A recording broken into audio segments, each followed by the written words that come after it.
Assalamualaikum warahmatullahi wabarakatuh. Alhamdulillahi rabbil alamin. Alhamdulillahilladzi hadana lihadza wa ma kunna linahtadiya laula an hadana Allah. Wa asyhadu an la ilaha illallah wahdahu la syarika lah wa asyhadu anna Muhammadan abduhu wa rasuluhu la nabiyya ba'dah. Allahumma salli wa sallim wa barik ala nabiyyina Muhammadin sallallahu alaihi wasallam wa ala alihi wa ashabihi wa man tabi'ahum bi ihsanin ila yaumiddin, amma ba'd. Pertama-tama marilah kita mengucapkan puji dan puja syukur kepada Allah Subhanahu wa taala yang kembali memberikan kita karunia berupa kesehatan, keafiatan dan nikmat-nikmat yang lain, sehingga pada hari Tasyriq yang pertama kita masih bisa melaksanakan aktivitas ibadah kita dan juga aktivitas belajar kita. Pada malam hari ini kita sudah selesai sholat maghrib berjamaah dan kita bermajelis sejenak sambil menunggu sholat isya. Salawat dan salam tak lupa kita sampaikan kepada Nabi kita yang kita cintai, Nabi Allah Muhammad sallallahu alaihi wasallam, serta para keluarga dan sahabat-sahabat beliau yang diridhoi oleh Allah Azza wa Jalla, menjadi contoh dan teladan bagi kita semua. Anak-anakku sekalian yang dimuliakan oleh Allah dan jamaah yang dimuliakan oleh Allah Subhanahu wa taala, ya, kembali kita lanjutkan pelajaran sirah nabawiyah kita setiap pekan, masih berkenaan dengan Wathiqah Al-Madinah, Wathiqatul Madinah atau piagam Madinah. Ya. Kita sudah sebutkan pekan lalu manfaat, salah satu manfaat yang besar dari piagam Madinah itu adalah apa? Keleluasaan Nabi sallallahu alaihi wasallam mendidik para sahabat. Ya. Baik mendidik dalam dalam masalah ibadah ataupun dalam masalah akidah dan masalah akhlak. Ya. Jadi tidak tidak seperti ketika di Mekah, ya, yang dimana Nabi kalau mendidik para sahabat harus pergi ke tempat yang tersembunyi, ya, pergi ke gunung, di balik gunung Jabal Qubais, ya, di balik gunung Qubais. Ya, gunung Qubais itu yang ada di sebelah Safa, ya, di sebelah gunung Safa. Dan di situ dulu, di balik gunung itu yang cukup jauh dari keramaian, itu ada rumahnya Al-Arqam bin Abil Arqam itu. Jadi Rasulullah kalau mau mengajar para sahabat, mereka kumpul di situ karena selain rumahnya terpencil, jauh juga dari penglihatan orang, dari pandangan orang. Nah, itu di Mekah. Nah, ketika di Madinah setelah ditandatanganinya Wathiqah Al-Madinah itu, Rasulullah SAW mengajar para sahabat itu lebih bebas, ya. Lebih bebas, dan para sahabat pun kalau pergi mengaji kepada Nabi SAW itu tidak harus sembunyi-sembunyi lagi. Kalau di Mekah ketika di rumah Al-Arqam bin Abil Arqam itu kan harus sembunyi-sembunyi. Bahkan Abu Dzar Al-Ghifari kita sebutkan dalam sejarah beliau ketika pada masuk Islam itu, ya, sampai di Mekah, ya, untuk mencari informasi tentang Nabi itu susah sekali, ya. Dan untung beliau bertemu dan siapa dulu? Ketemu dengan siapa? Abu Dzar Al-Ghifari di Mekah. Ali bin Abi Thalib, ya, radhiyallahu taala. Maka Ali mengatakan, kamu ikut saya, tapi jangan dekat-dekat. Ya, itu artinya keadaannya genting sekali. Nanti kalau saya berhenti, kamu berhenti juga. Kalau saya jalan, kamu jalan. Ya. Tapi jangan terlalu dekat. Yang penting masih lihat saya punya punggung, kamu ikut. Karena tidak ingin ditahu oleh orang. Ya. Kalau ditahu oleh orang kafir Quraisy ketika itu, orang yang mau belajar kepada Nabi itu mau disiksa, ya, dipukul dan seterusnya lah. Ya. Supaya apa? Diancam, supaya tidak mau pergi belajar. Nah, ketika di Madinah, setelah piagam Madinah ditandatangani, para sahabat pergi ke masjid itu leluasa. Ya, jadi walaupun mereka jauh rumahnya, mereka tetap pergi ke masjid untuk belajar. Ya. Belajar dari Nabi SAW, ikut dengar taklimnya Nabi SAW, dengar ayat Al-Quran yang turun, dan seterusnya, dan seterusnya. Ya, jadi itu kemajuan yang pesat. Ya. Nah, di samping itu, jamaah sekalian, ada beberapa manfaat yang selanjutnya dari Wathiqatul Madinah. Ya, di sini diberikan poin, ada beberapa poin. Ya, walaupun pelajaran-pelajaran yang lain tentu masih banyak. Ya.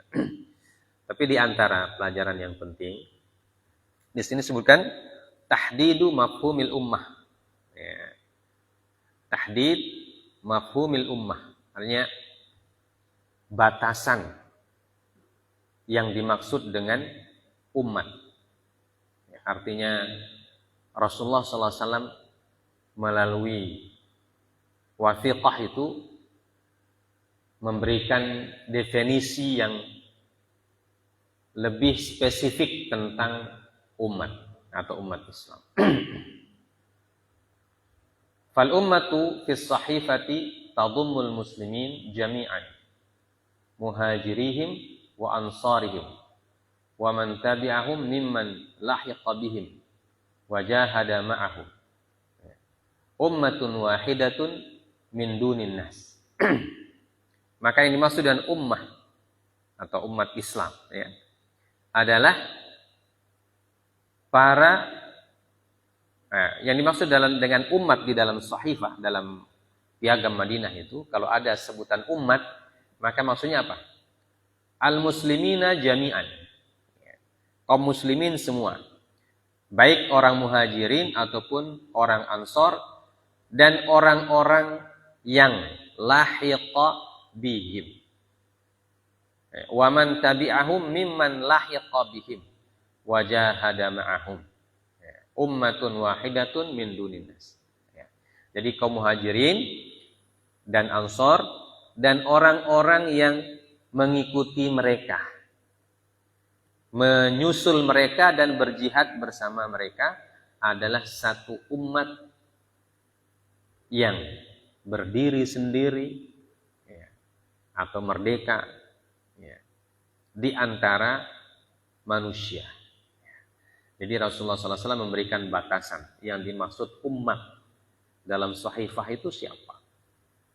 Ya, karena kita tahu bahwa ketika sahifah itu ditandatangani ada tiga kelompok manusia atau tiga kelompok masyarakat. Ya, kita sebutkan tiga kelompok masyarakat atau bisa disebut kalau bahasa sekarang itu etnis, ya. Ada tiga kelompok etnis atau biasa disebut juga entitas, ya, entitas umat manusia yang ada ketika itu, yaitu kaum muslimin, kemudian orang Arab yang belum masuk Islam atau orang Arab yang masih musyrik, dan yang ketiga adalah ahlul kitab. Nah, sehingga Nabi SAW ketika melihat banyak entitas seperti itu, banyak kelompok masyarakat, beliau perlu memberikan definisi yang baru terhadap umat Islam. Ya, jadi kata umat maksudnya siapa? Ya. Maka dalam sahifah ini dijelaskan bahwa ini maksud dan umat. Kalau ada kata umat, kita dengar kata ummah, al-ummah, maka maksudnya adalah kaum muslimin. Ya, kaum muslimin, baik itu orang muhajirin ataupun orang ansor, dan orang-orang yang mengikuti mereka. Ya. Artinya orang-orang yang punya tahaluf, ya, punya perjanjian dengan mereka. Ya. Karena Di dalam kaum muhajirin itu kan banyak suku juga, ya, atau banyak sub-suku. Karena orang Quraisy itu kan suku besar. Nah, bahasa kita bangsa lah sekarang, bangsa Quraisy. Nah, di dalam bangsa itu ada suku-suku, bani-bani dulu istilahnya bani-bani. Ya. Dan setiap bani itu dia punya apa namanya? Dia punya perjanjian tersendiri dengan kaum yang lain. Ya. Dia punya perjanjian sendiri dengan kaum yang lain, yang sudah mereka laksanakan. Maka itu oleh Nabi SAW dianggap satu umat, ya. Dianggap satu kesatuan. Ya. Jadi kalau suku dari kaum muhajirin misalnya punya hilf atau punya perjanjian dengan kaum tertentu, maka kaum itu dimasukkan dalam golongan kaum muhajirin dari suku fulan tersebut. Ya. Jadi dianggap satu. Gitu. Nah, ini yang disebut dengan ummah. Ya. Wa hadza syai'un jadidun kullal jiddati fi tarihi al-hayatil as-siyasah fi jaziratil Arab. Ya. Idh naqala Rasulullah sallallahu alaihi wasallam qaumahu min syi'aril qabaliyah wat tabaiyah laha ila syi'aril ummah allati tadummu kullaman i'tanaqa ad-dinal jadid. Dan ini adalah suatu sistem baru, ya, dalam kehidupan bangsa Arab.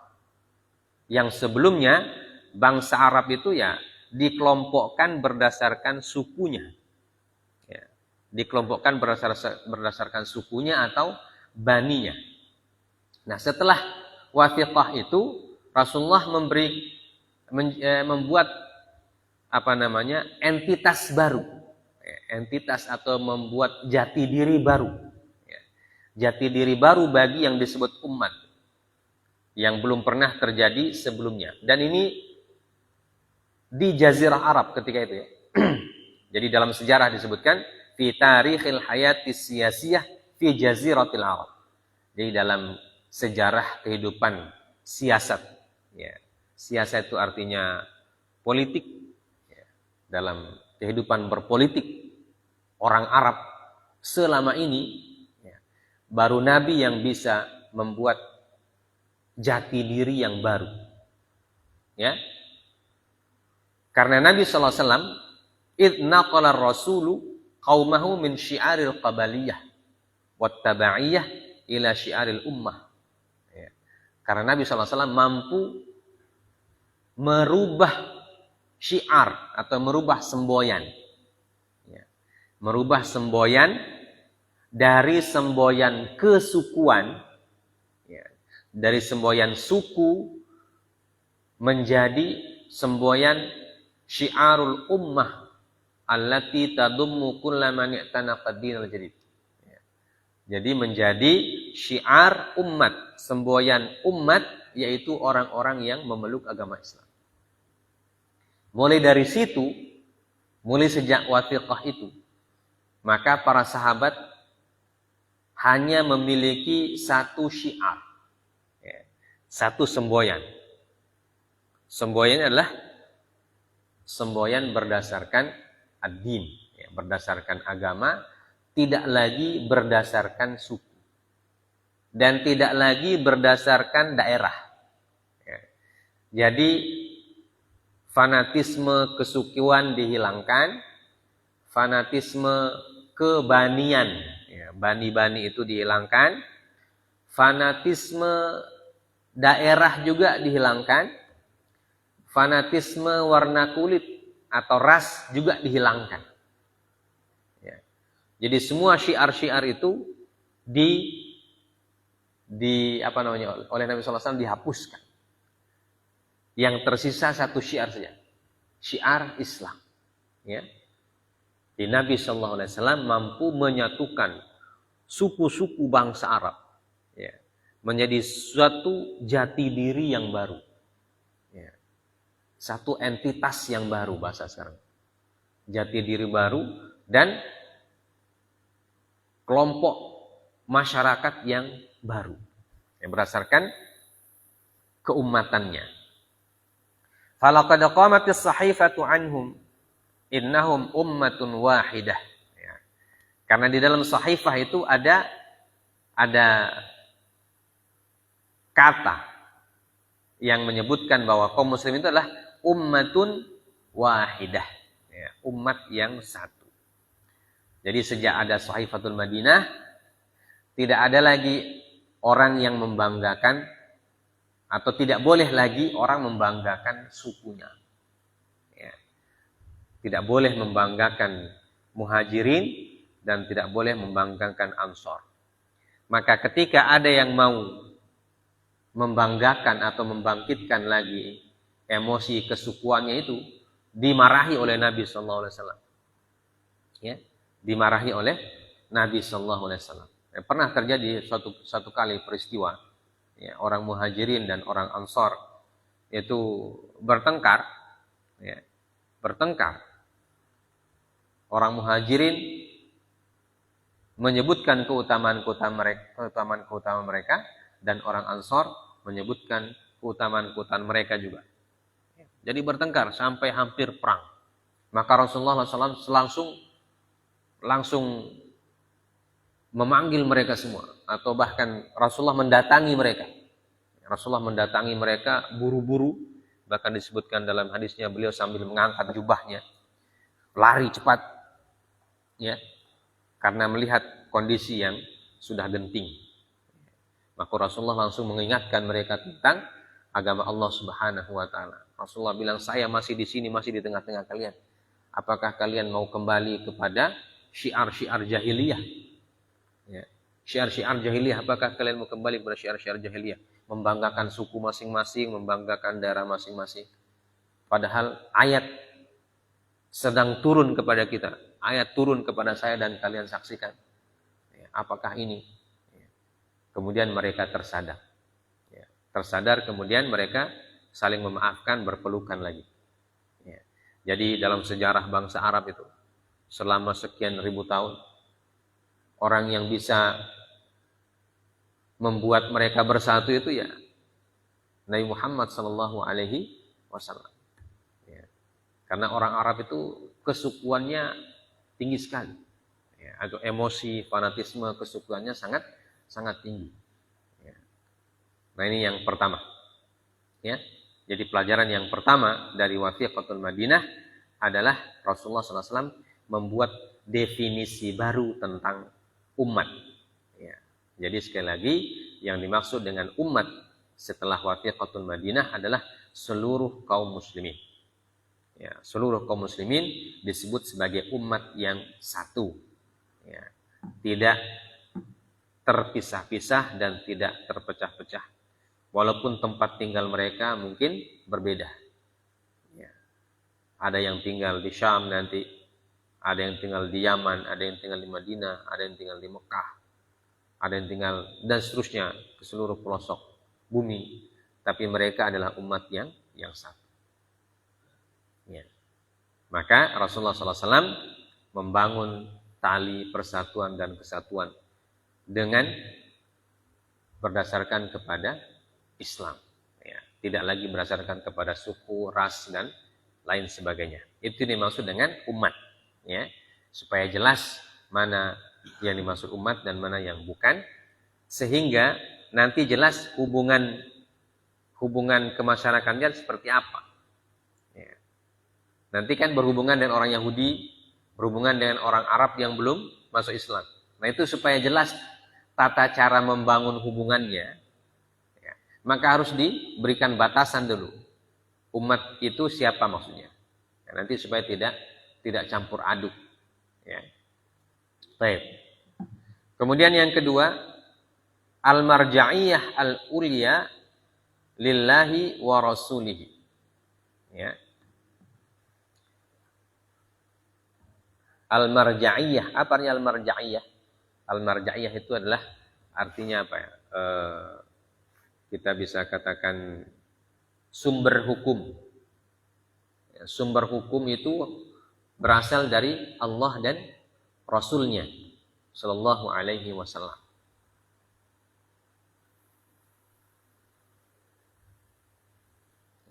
Jadi kalau ada masalah-masalah dikembalikan kepada Rasul. Masalah apapun yang terjadi di tengah-tengah kaum muslimin dikembalikan kepada Rasul Shallallahu Alaihi Wasallam.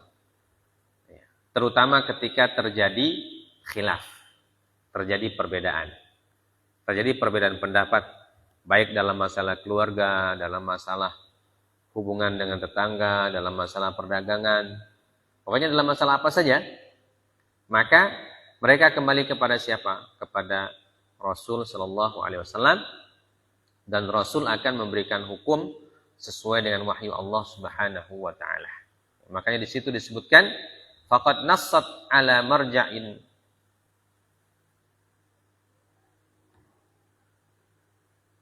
faddal khilafa fil maddah wa qad jaa fiha wa annakum mahma ikhtalaftum fihi min syai'in fa inna maraddahu ila Allah wa ila Muhammadin sallallahu alaihi wasallam.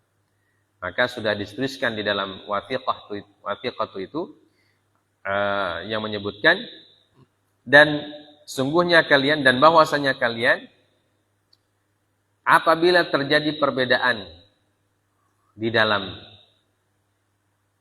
masalah apa saja, maka dikembalikannya kepada Allah dan Nabi Muhammad sallallahu alaihi wasallam. Ya. Dalam masalah apa saja, masalah perdagangan, masalah termasuk masalah jihad. Ya. Jadi kapan mau berperang itu tanya kepada Nabi dulu. Ya. Tanya kepada Nabi dulu. Atau tunggu komando dari Nabi. Apakah kita harus menghadapi mereka atau tidak.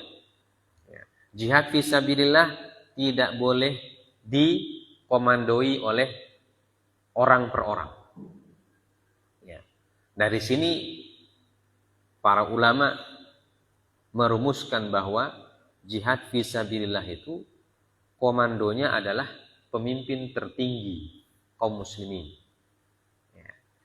Jadi tidak boleh orang per orang menjadi komando tanpa ada pengangkatan dari pemimpin tertinggi kaum muslimin. Ya. Karena itu nanti akan memberikan dampak yang sangat besar. Ya, kalau masing-masing bisa memanggil orang berjihad, ya jadi kacau. Ya. Ini kelompok ini mengatakan, ayo kita berjihad. Orang sana sudah menyerang kita. Ya. Nah, itu nanti antar kampung nanti berkelahinya itu. Ya. Makanya dalam masalah jihad termasuk bagian atau dampak dari wathiqatul Madinah atau konsekuensi dari piagam Madinah itu, kalau ada jihad fisabilillah, maka komando tertingginya ada di tangan Nabi Muhammad sallallahu alaihi wasallam. Dan tidak boleh orang pergi berjihad kalau tidak diizinkan oleh Nabi. Ya. Begitu juga tidak boleh orang mengajak temannya berjihad kalau memang tidak ada ajakan dari Nabi sallallahu alaihi wasallam. Ya, jadi mereka nanti tunggu keputusan Nabi. Ya, baru mereka bergerak untuk berjihad fisabilillah. Ya, karena itu bagian dari marja, bagian dari isi marja. Kemudian di dalam wathiqatul Madinah ini di manfaatnya juga pembatasan iklimud daulah. Nah, iklim ad-daulah.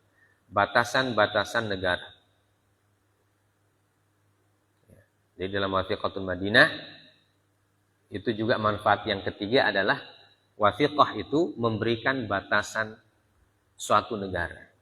Batasan negara. Ya.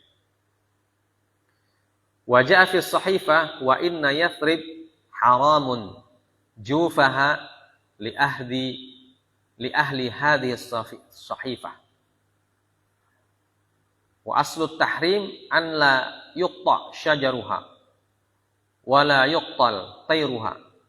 Fa idza kana hadha huwa al-hukmu fi syajar wa at-tayr fama baluka fil amwali wal anfus. Ya. Jadi wathiqatul Madinah itu selain memberikan batasan kepada penduduknya itu siapa, Ya, jadi kalau istilah sekarang itu warga negara. Ya. Jadi yang disebut warga negara itu siapa? Nah, di situ disebut warga negara Madinah pertama umat Islam, yaitu umat yang satu dari berbagai macam suku. Kemudian yang kedua tetangga mereka, Ahlul Kitab dan orang-orang Arab. Jadi dalam Wathiqatul Madinah itu ada batasan tentang warga negara. Kemudian setelah itu batasan tentang negara. Batas-batas negara apa? Dan apa yang menjadi harta kekayaan dari negara itu. Ya, maka di sini disebutkan wa inna yathriba haramun jufuha li ahli hadhihi as-sahifah. Bahwasanya Yathrib. Jadi dulu namanya Yathrib, Madinah itu Yathrib. Haramun jufuha li ahli hadhihi as-sahifah. Haram apa isinya? Jadi semua isi, semua penduduk, termasuk kekayaan alam yang ada di Yathrib itu haram. Haram untuk ahli hadhis sahifah. Haram untuk orang yang ikut menandatangani. Haram maksudnya apa? Haram untuk diambil tanpa izin. Jadi semua yang ada di situ, jadi selama wilayah itu Yathrib, ya, maka hak-hak kaum dan hak pribadi diakui oleh negara, ya. Dan tidak boleh diambil tanpa izin dari tuannya. Ya. Maka kaum muslimin tidak boleh semena-mena mengambil milik ahlul kitab atau milik orang Arab musyrik, dan sebaliknya ahlul kitab tidak boleh semena-mena mengambil milik kaum muslimin dan seterusnya. Nah. Wa an la yuqta syajaruha wa la yuqtalu tayruha. Juga tidak dan tidak boleh membunuh burung-burung yang ada di situ. Nah, jadi ini berat. Kalau kita sekarang istilahnya sumber daya alam. Ya. Kalau yang tadi itu nomor satu itu sumber daya manusia. Siapa yang dimaksud dengan sumber daya manusia dari negara itu disebutkan. Nah yang ketiga ini, siapa yang disebut atau apa saja yang masuk dalam kategori sumber daya alam dari negara itu. Ya, jadi ada syajar, ada pohon-pohon, ada burung-burung. Artinya semua yang ada di Yathrib itu, yang ada di atas tanah, di bawah tanah, dan juga di udaranya. Ya. Yang ada di udaranya, ada di tanah, atas tanahnya, dan ada yang apa yang ada di bawah tanah, dalam kandungan tanah. Intinya adalah sumber daya alam. Ya, sumber daya alam itu kan ada yang di udara, ada yang di atas kita ini, ada yang di atas permukaan tanah, atau ada yang di dalam perut bumi. Nah itu disebut dengan sumber daya alam semua. Nah itu hukumnya haram. Ya, haram untuk diambil tanpa izin. Ya. Semuanya harus pakai izin. Baik dari izin dari pemiliknya, atau kalau tidak ada pemiliknya, izinnya dari negara. Izinnya dari negara. Nah ini, jadi dari tiga hal ini, kita melihat bahwa Madinah itu, pada zaman Nabi dalam Wathiqatul Madinah itu, sudah menjadi cikal bakal negara modern.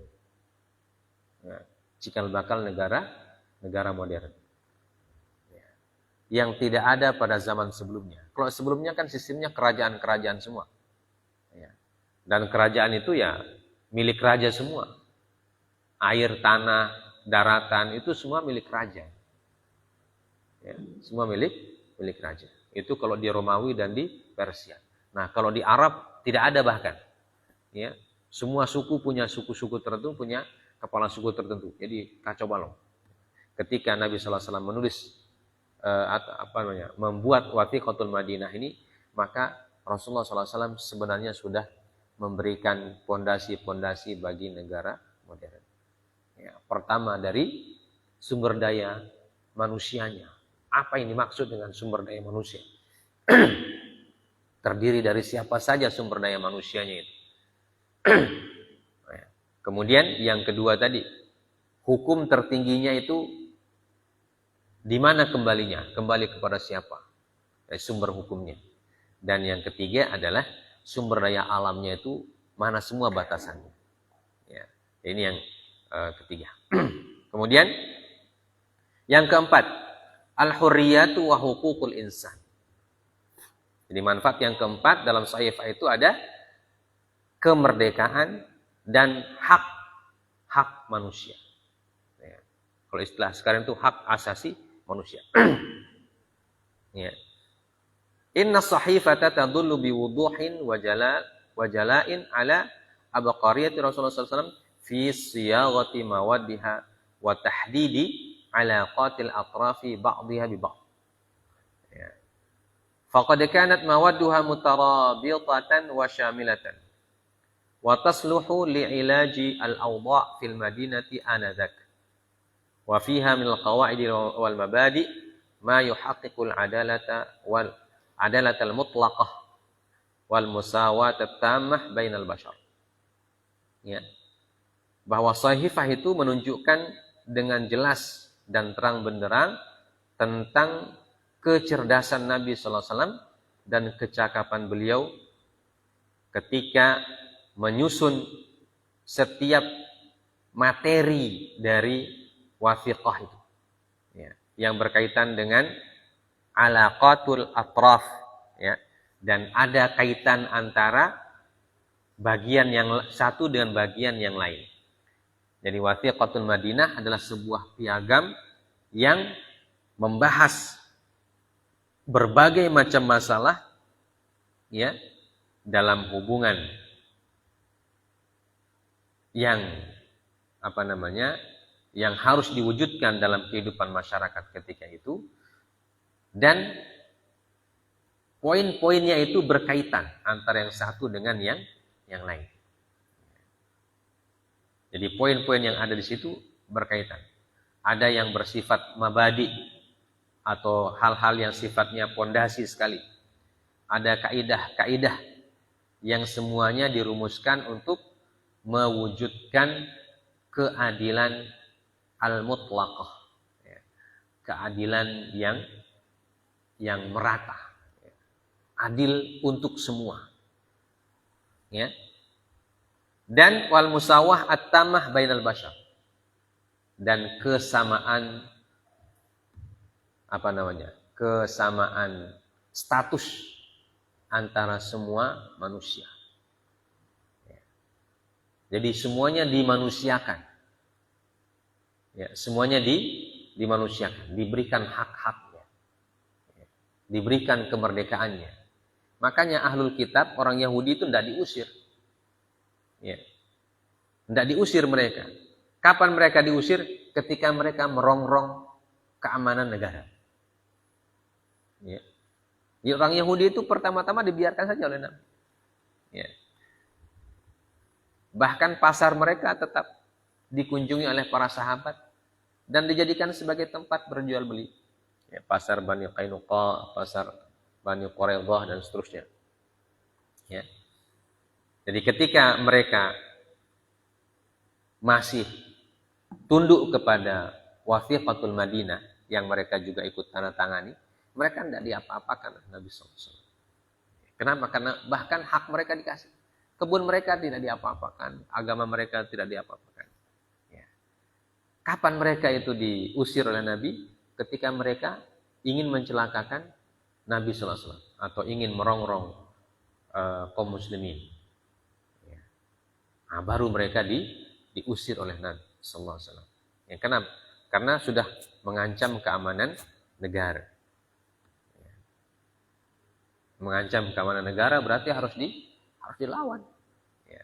Tidak mungkin negara berdiam diri ketika ada orang yang mau merongrong. ya, merongrong keamanan, merongrong kestabilan negara, maka harus dilawan, harus diberikan pelajaran. Ya. Kalau sadar ya dikembalikan. Makanya orang ahlul kitab itu tidak satu kali dua kali mereka dimaafkan oleh Nabi Sallallahu Alaihi Wasallam. Ya. Seringkali mereka melakukan pelanggaran dan melakukan rongrongan, ya, tapi sering juga dimaafkan. Ketika mereka minta maaf, dimaafkan lagi oleh Nabi Sallallahu Alaihi Wasallam. Ya, sampai terakhir ketika terjadi perang Khaybar itu.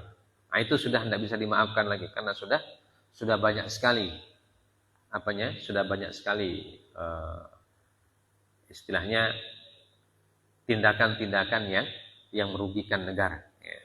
Maka mereka pun diberikan pilihan, ya, pergi atau tetap di sini tetapi ikut aturan. Ya. Makanya ada yang tetap. Ya. Ada sebagian orang Khaybar tidak pergi. Jadi mereka tetap diberikan tempat oleh Nabi Sallallahu Alaihi Wasallam. Tapi statusnya dirubah. Kalau dulu mereka di situ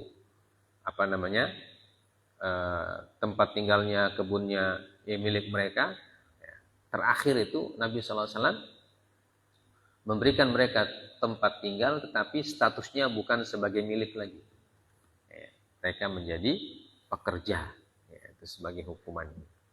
Nah, ini yang keempat. Jadi ada kemerdekaan dan hak asasi manusia diakui oleh negara. Ya.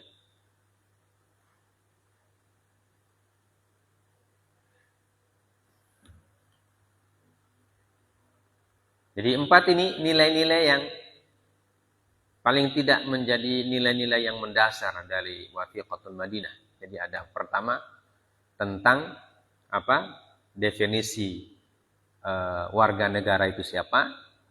Kemudian yang kedua tentang al-marja'iyah. Ya. Marja'iyah itu tempat kembali dari sisi hukum dan seterusnya, atau hukum tertingginya ada di tangan siapa. Ya. Itu yang ketiga tentang sumber daya alam. Ya, sumber daya alam itu apa dan batasannya di mana. Dan yang terakhir tentang kemerdekaan dan hak-hak dasar manusia. Ya, jadi itu di antara empat yang dikandung, ya, nilai-nilai yang dikandung secara universal. Ya. Nilai-nilai universal yang dikandung oleh Wathiqatul Madinah. Ya. Dan itu memang secara substansinya adalah substansi yang dikandung atau yang dimiliki oleh satu negara. Ya. Jadi negara kalau tidak ada empat hal itu berarti tidak jadi negara. Ya. Negara tidak punya warga, tidak bisa. Ya. Negara tidak punya hukum, tidak bisa juga. Negara tidak punya sumber daya alam, tidak bisa. Dan negara tidak punya kemerdekaan juga tidak bisa. Jadi empat hal ini yang menjadi nilai mendasar dari negara yang dibangun oleh Nabi Sallallahu Alaihi Wasallam. Walaupun ketika itu belum disebut sebagai negara, ya. Belum disebut sebagai negara, ya. Atau bahasa Arabnya belum disebut juga sebagai daulah. Ya. Nabi belum memberikan nama tertentu. Cuma substansi negaranya sudah ada.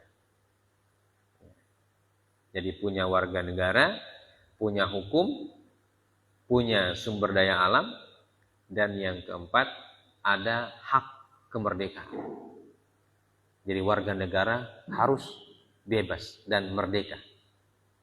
Merdeka melakukan dan menikmati hak-haknya. Ya.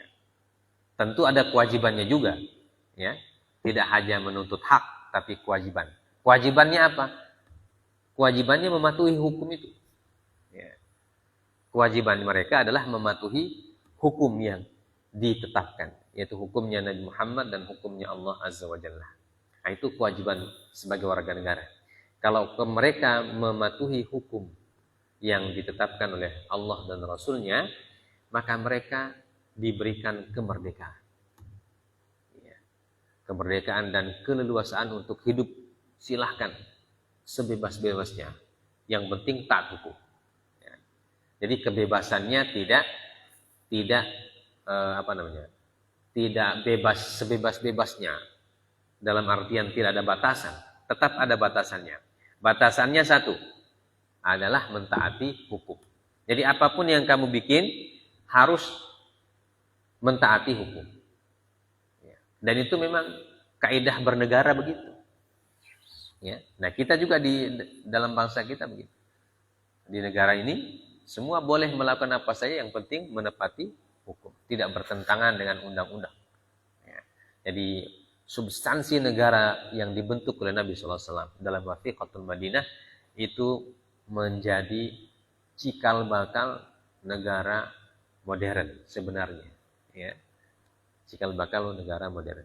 Dan negara-negara setelahnya itu, ya, semuanya punya. Ya.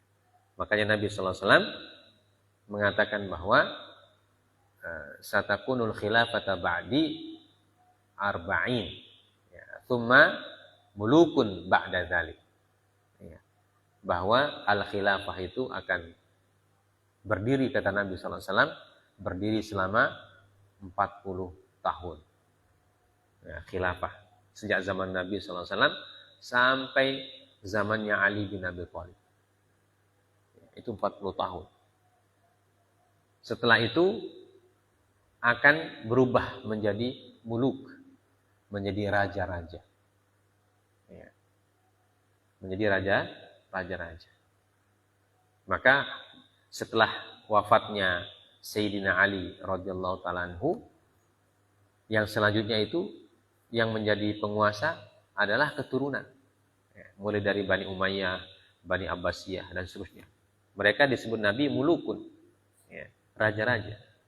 Walaupun mereka tidak menyebut dirinya raja, menyebutnya sebagai Amirul Mukminin, atau bahkan ada yang mengatakan dirinya ada sebagai khalifah. Ya. Tapi hukumnya masih mengikuti hukum pada zaman Nabi Shallallahu Alaihi Wasallam. Ya. Jadi itulah anak-anakku sekalian, nilai-nilai yang ada dalam Wathiqatul Madinah yang menjadi pijakan atau undang-undang dasar yang dibuat oleh Nabi SAW untuk mengatur kehidupan masyarakat Madinah yang multi etnis dan multi agama, ya, supaya mereka bisa bersatu, hidup rukun, damai dan tentram. Ya, yang sebelumnya tidak pernah tentram. Ya, Madinah, Aus dan Khazraj saja sama-sama Arab, tapi beda suku, kelahi terus. Ya. Ditambah lagi ahlul kitab dan seterusnya, berkelahi terus selama ribuan tahun, bukan cuma ratusan tahun, ribuan tahun. Ya. Nah, setelah Nabi SAW berhasil menyatukan mereka, maka mereka diikat oleh undang-undang tadi yang disebut dengan Wathiqatul Madinah. Maka Rasulullah SAW memberikan definisi baru, ya, atau pengertian baru tentang apa yang dimaksud dengan umat, apa yang dimaksud dengan sumber daya alam, sumber daya manusia, hukum dan kemerdekaan serta hak asasi manusia diletakkan oleh Nabi Shallallahu Alaihi Wasallam. Ya, makanya Wathiqatul Madinah ini diakui oleh umat manusia setelahnya. Ya. Bahkan menjadi bahan pelajaran. Kajian-kajian sejarah dimanapun pasti mengkaji Wathiqatul Madinah. Karena dia sangat sesuai dengan apa yang dibutuhkan oleh manusia. Hak asasi manusianya dilindungi, tapi juga ada aturan yang harus diikuti. Ya. Ada aturan yang harus ditegakkan. Begitu juga hubungan antar individu, ya, hubungan antar masyarakat, dan hubungan masyarakat dengan pemerintah atau penguasanya. Nah, diatur semua dalam Wathiqatul Madinah. Ya.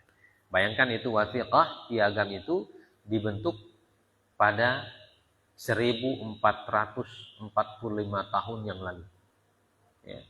Jadi 14 abad yang lalu. Kita sekarang kan tahun Hijriah kita itu 1445 tahun.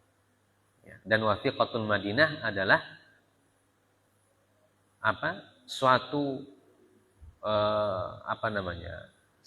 kegiatan Nabi yang pertama di Madinah. Ya. Setelah membangun masjid, mempersaudarakan kaum muslimin, baru yang ketiga itu ya, membuat Wathiqatul Madinah. Jadi Wathiqatul Madinah itu memang dibentuk sejak tahun pertama Hijriah. Jadi usianya sekarang sampai tahun kita sekarang ini sudah 1445 tahun. Ya, sudah 14 abad. Hampir 15 abad. Ya, sekarang kita masuk abad ke-15. 1445 itu abad ke-15 Hijriah. Ya, dan itu masih menjadi bahan kajian yang masih masih up to date ya, untuk zaman ini dan bahkan zaman selanjutnya. Karena memang apa yang dibuat oleh Nabi SAW itu berdasarkan wahyu Allah Azza wa Jalla. Sehingga dia sangat cocok untuk kehidupan umat manusia. Nah, ini anak-anakku sekalian pelajaran yang bisa kita ambil dari Wathiqatul Madinah sebagai bagian terakhir dari faidah, manfaat dan pelajaran-pelajaran penting dari Piagam Madinah yang kita sudah baca. Semoga kita diberikan taufik oleh Allah Subhanahu wa taala, diberikan nikmat ilmu, pengetahuan, dan diberikan taufik untuk mengamalkan ilmu-ilmu kita. Subhanakallah bihamdik, asyhadu an la ilaha illa anta, astaghfiruka wa atubu ilaik. Wassallallahu ala nabiyyina Muhammad wa ala alihi wasallam. Wa akhiru da'wana alhamdulillahirabbil alamin. Assalamualaikum warahmatullahi wabarakatuh.